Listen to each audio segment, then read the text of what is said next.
Train the muscles, not the joints.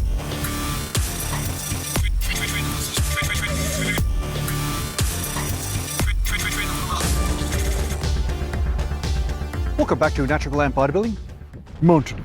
And today I'm going to talk to you a little bit about lat pull downs, and there might be something that you're doing that's decreasing the effect of your lat pull down program. So one of the things that I want to talk about that really is going to be relevant in a lot of different exercises is that you may be trying to get a stretch in a muscle belly, but by accident you may be ameliorating, is that the word? Ameliorating or preventing yourself from getting the ideal stretch by changing your technique at the bottom of the movement or at the lower part of the movement.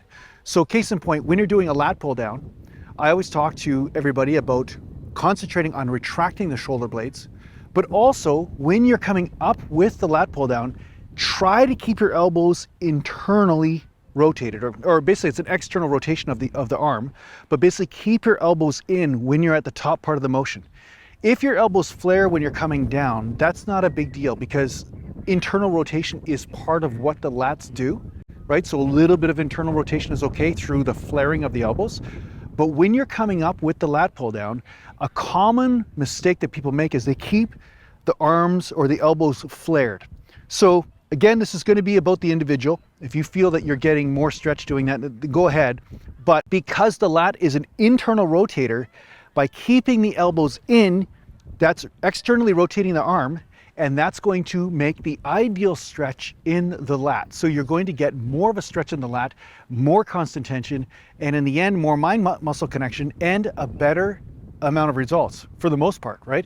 So when you're doing a lat pull down, it's not about just point A to point B, it's about positioning of the arm that can play a massive role in whether you're getting the ideal amount of pumpitude in that lat, right? Pumpitude, pumpitude, pumpitude. So not only do we concentrate on retracting the shoulder blades as we're coming down, but when we come up, keep the elbows in so that way you're getting the ideal stretch on that lat.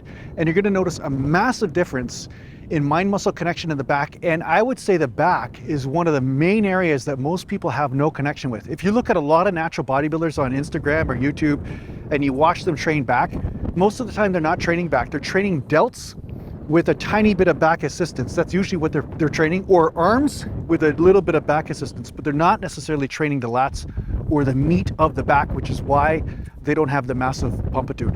Pumpitude, pumpitude. So yeah, I hope this helps out in your training. Thanks a lot for watching. If you need to get a hold of me, just go to naturallandbodybuilding.com, and thanks to the patrons and supporters, and take care for now. See the sand right here? It's all mine.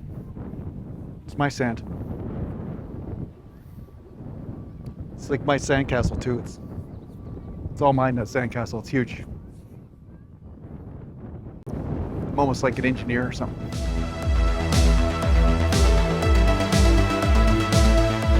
Pumpitude, pumpitude.